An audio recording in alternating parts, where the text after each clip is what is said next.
నమస్తే, welcome to news cafe. నేను రవి.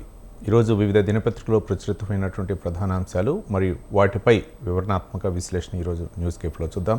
ముందుగా ఈనాడు దినపత్రిక విషయానికి వస్తే, లెక్కలేసి కొట్టేశారు. కాకినాడ పోర్టు సెజ్లో వాటాలు గుంజుకున్న కేసులో ఆ ఆడిట్ కంపెనీ విజయసాయిరెడ్డి నామినీయే.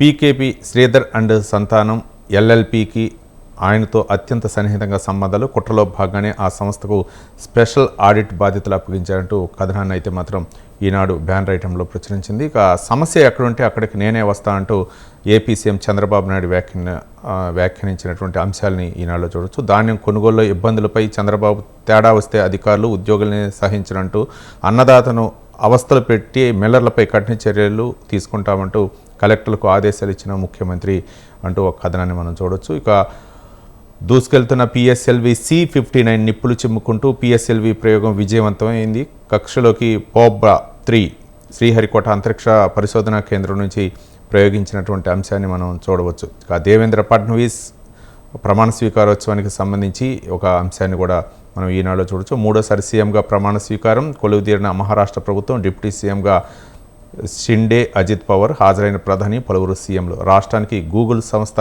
కృత్రిమ మేధో సహకారం. విద్య, వైద్య, పారిశ్రామిక రంగాల్లో AI సేవలు, పౌర సేవలు మరింత సులభతరం. మంత్రి లోకేష్ వ్యాఖ్యానించినటువంటి అంశాలని మనం చూడవచ్చు. ఇక మరో దినపత్రిక ఆంధ్రజ్యోతి విషయానికి వస్తే, ఏపీలో గూగుల్ AI రాష్ట్ర ప్రభుత్వంతో ఐటీ దిగ్గజం ఒప్పందం.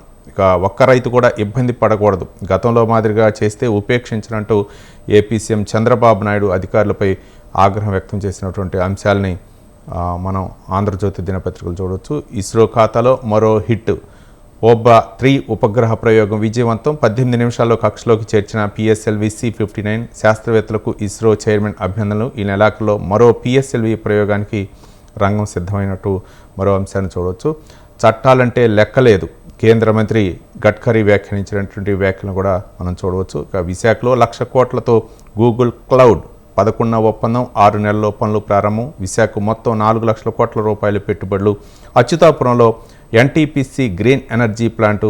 నక్కపల్లిలో మెటల్ స్టీల్ ప్లాంటు అంటూ చంద్రబాబు వ్యాఖ్యానించినటువంటి అంశాలని మనం చూడవచ్చు. ఇక ఒకేసారి 2 డిగ్రీలు, ఒకే దఫాలో 2 పీజీలు కూడా చేసే అవకాశం. ఏ కోర్సులైనా చేరవచ్చు. గడువు తగ్గింపు లేదా పొడిగింపునకు ఛాన్స్. ఉన్నత విద్యలో సంస్కరణలు. యూజీసీ మార్గదర్శకాలు ముసాయిదా విడుదల. విద్యా సంస్థల సంసిద్ధత ఆధారంగానే అమలు చేస్తున్నామంటూ చైర్మన్ జగదీష్ కుమార్ వ్యాఖ్యానించినటువంటి వ్యాఖ్యలను మనం చూడవచ్చు. సెకీ ఒప్పందంపై జగన్ను విచారించండి. స్వప్రయోజనాల కోసమే అదానితో డీల్. విద్యుత్ ఒప్పందంతో ప్రజలపై 1,50,000 కోట్ల రూపాయల భారం. జగన్పై ఏసీబీ పీసీ చీఫ్ ఫిర్యాదు. కూటమిని నమ్మి రాష్ట్ర దాకా క్యూలో ఉండి ఓట్లేశారు. ప్రజల నమ్మకాన్ని చంద్రబాబు నిలబెట్టాలి. పంజరంలో చిలక ఏసీబీ విడుదల చేయాలి అంటూ షర్మిల వ్యాఖ్యానించినటువంటి వ్యాఖ్యలను కూడా మనం చూడవచ్చు. ఇక సాక్షి దినపత్రిక విషయానికి వస్తే,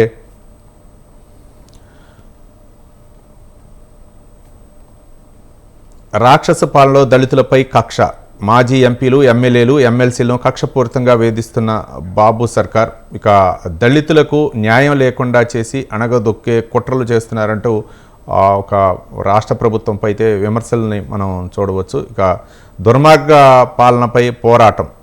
వైఎస్ఆర్సీపీ శ్రేణులకు వైఎస్ జగన్ దిశానిర్దేశం. 6 నెలల్లోనే ఈ ప్రభుత్వంపై తీవ్ర వ్యతిరేకత వచ్చిందంటూ కొన్ని వ్యాఖ్యలు అయితే మాత్రం మాజీ సీఎం వ్యాఖ్యానించినటువంటి వ్యాఖ్యల్ని మనం సాక్షిలో చూడవచ్చు. అన్ని కోతలే, కొన్నది ఏది. మిల్లర్లు దోచుకుంటుంటే చోద్యం చూస్తున్నారు. రైతులకు మిల్లర్లకు మధ్య మధ్యవర్తిత్వం నేర్పుతున్న వైనం. మిల్లర్లు చెప్పిన ధరకు ఇవ్వాలని ఒత్తిడి. ఏ ఒక్క రైతుకు దక్కని మద్దతు ధర. మంత్రి నాదెండ్ల ఆదేశించిన ఉమ్మడి కృష్ణా, గుంటూరు జిల్లాలో ముందుకు సాగని కొనుగోళ్లు అంటూ ఒక అంశాన్ని అయితే మనం చూడవచ్చు. ఇక ఫడ్నవీస్ అనే నేను మహారాష్ట్ర ముఖ్యమంత్రిగా మూడోసారి ప్రమాణ స్వీకారం చేసినటువంటి దేవేంద్ర ఫడ్నవీస్కు పలువురు అభినందనలు తెలిపారు. రైతులను ఇబ్బంది పెడితే అధికారులపై కఠిన చర్యలు. ఇక అసలు తగ్గేదే లేదంటూ పుష్ప-2 సినిమా గురించి ఒక అంశాన్ని కూడా మనం సాక్షి దినపత్రికలో చూడవచ్చు.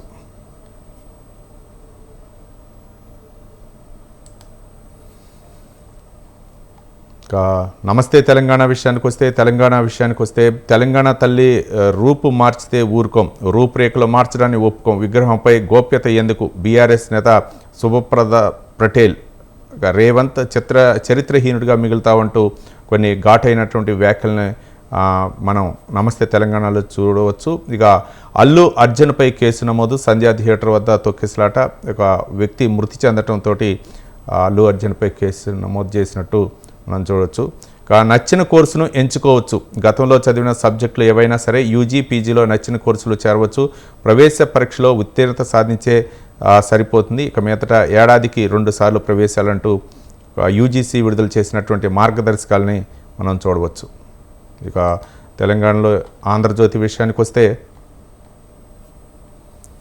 కేసీఆర్ ప్రతిపక్ష నేతగా నీ డ్యూటీ చెయ్యి, అస్థిరత నుంచి సుస్థిరత దాకా ఏడాదిలో అడ్డంకులను అధిగమించిన రాష్ట్ర ప్రభుత్వం, సభలో విపక్ష నేత కుర్చీ ఖాళీగా ఉండటం మంచిది కాదంటూ సీఎం రేవంత్ రెడ్డి వ్యాఖ్యానించినటువంటి వ్యాఖ్యలను మనం చూడవచ్చు. 2 ఏళ్లలో హైదరాబాద్లో 3000 ఎలక్ట్రిక్ బస్సులు, కౌశిక్ రెడ్డి అరెస్టు హైడ్రామా, హరీష్ రావును అరెస్టు చేయొద్దు, దర్యాప్తు కొనసాగించవచ్చు, హైకోర్టు వ్యాఖ్యానించినటువంటి వ్యాఖ్యల్ని మనం చూడవచ్చు. ఫోన్ ట్యాపింగ్ ఆరోపణల కేసులో బీఆర్ఎస్ నేతకు ఊరట, గోప్యత ప్రాథమిక హక్కు దాన్ని ఉల్లంఘించారంటూ ప్రభుత్వం చెప్పినటువంటి అంశాలని మనం చూడవచ్చు.